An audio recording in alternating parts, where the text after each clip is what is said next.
Have you guys noticed something? Is that now Disney and Lucasfilm are going back to the May 4th technique of releasing Star Wars material. We got the Bad Batch coming out on May 4th of 2021 this year. This is Mike Zero. Make sure to subscribe if you're new to the channel for future Star Wars content. Now, one thing about Disney Star Wars is that yes, we do know that they have a lot going on right now.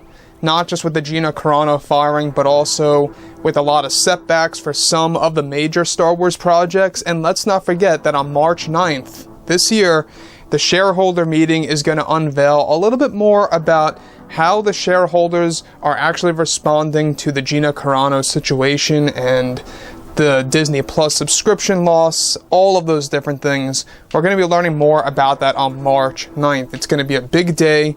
Keep your eyes open for that. Now, everything related to Kathleen Kennedy over the years, we do know that she's been a force of destruction, as I like to always say, from 2012 until early 2020, right before she lost her creative power.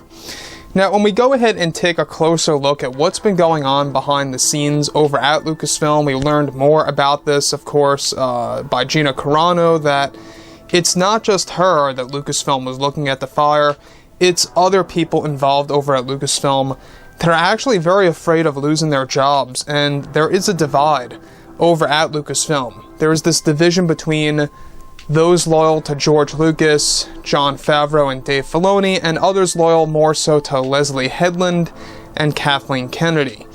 And like I say, it's kind of ironic. There's a division between Star Wars fans, and there's also a division between Star Wars employees, Lucasfilm employees. So when we go ahead and take a look at George Lucas, alright, this is a man that really sold everything over to Disney years ago, and with The Mandalorian Season 3 now in the works, both Disney and Lucasfilm are focused on their new Star Wars projects moving ahead. It's explained, however, that since the Gina Carano firing, creator George Lucas has been having many problems with Lucasfilm's Kathleen Kennedy behind the scenes of how she handled the entire situation. Now, it's noted that George Lucas had a major breakdown over the Gina Carano firing situation due to the entire handling of her firing being very unprofessional and just simply not very well putting a bad image on Lucasfilm as a company. Lucas is described to be very emotional over his company's legacy getting a bad rap for how they are actually handling Gina's firing, and that Lucas has had conversations with Kathleen Kennedy about how irresponsible it was for her to fire her through social media.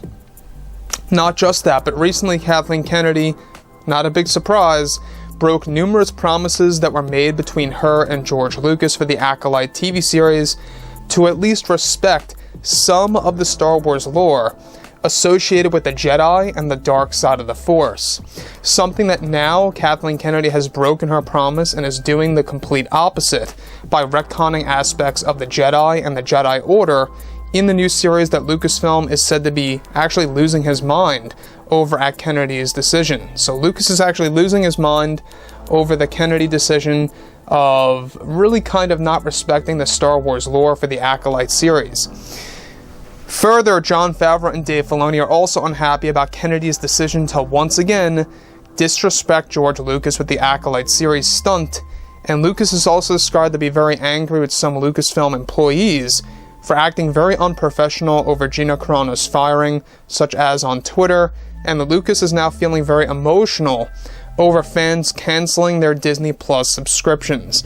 Honestly, guys, I feel very bad for the guy. I know some of you guys out there may say, Mike, why do you feel bad for George Lucas? He sold his company to Disney.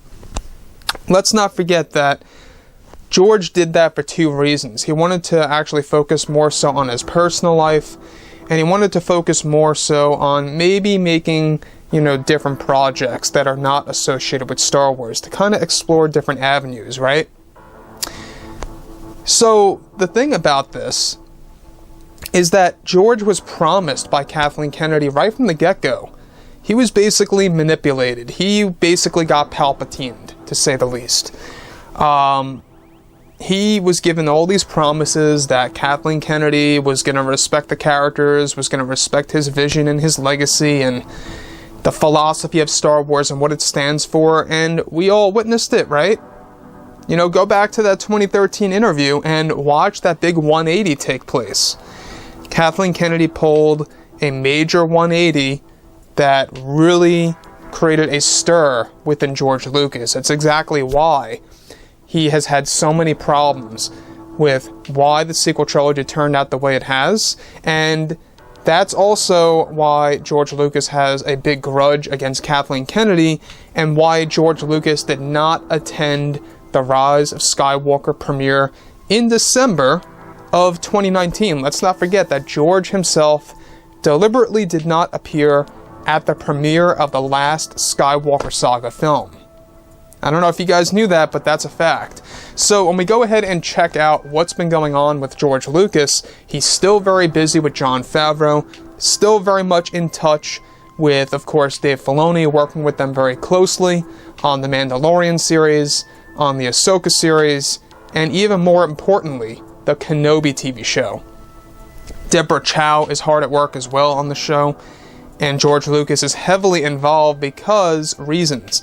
It's going to have a lot of tones to that of the prequel trilogy era. It's going to have a lot of similarities to the prequel trilogy movies. So keep your eyes open for the Kenobi show, because that's going to be a direct sequel to Episode 3. I think it's the most anticipated project, but I digress. The thing about George Lucas here, alright, is that he has every right to feel the way that he does. Look at what Lucasfilm is setting themselves up to be like. A company that fires people through social media. I mean, do people understand of how unprofessional that sounds? It comes off as almost very childlike. To fire Gina Carano by letting her know of that decision through hashtags, through trending searches on Twitter and other social media sites out there, it's just disgusting. And I don't know why Lucasfilm has to be this way, but they are. You know, there is a division between Lucasfilm employees, and George Lucas is not having it. He is not happy with this overall structure and wants a major change immediately. So, to top it all off, Kathleen Kennedy not paying respect to George Lucas of some of the Star Wars lore through the Acolyte series. That's another thing. You know, she's not respecting the Jedi Order lore, the Jedi lore, and more content related to the dark side. Let's not forget that the Acolyte series, the main plot, has to do with the rise of pretty much emerging dark side powers at the very end of the High Republic era. Alright? So George Lucas has every right to feel this way, and he's very emotional over seeing all the hardcore fans dropping their Disney Plus accounts. It's very sad because look at here we are. May the 4th, The Bad Batch drops on Disney Plus. You know, that's basically just 2 months away. And of course, all of this had to happen just before the Bad Batch series.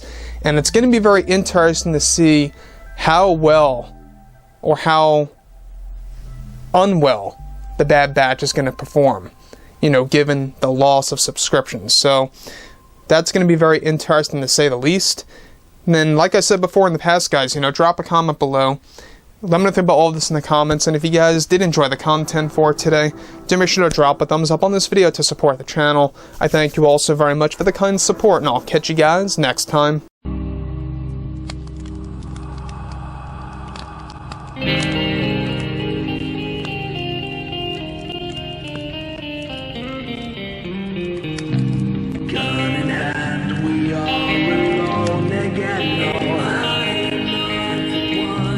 Night to moon, we hear them moans again.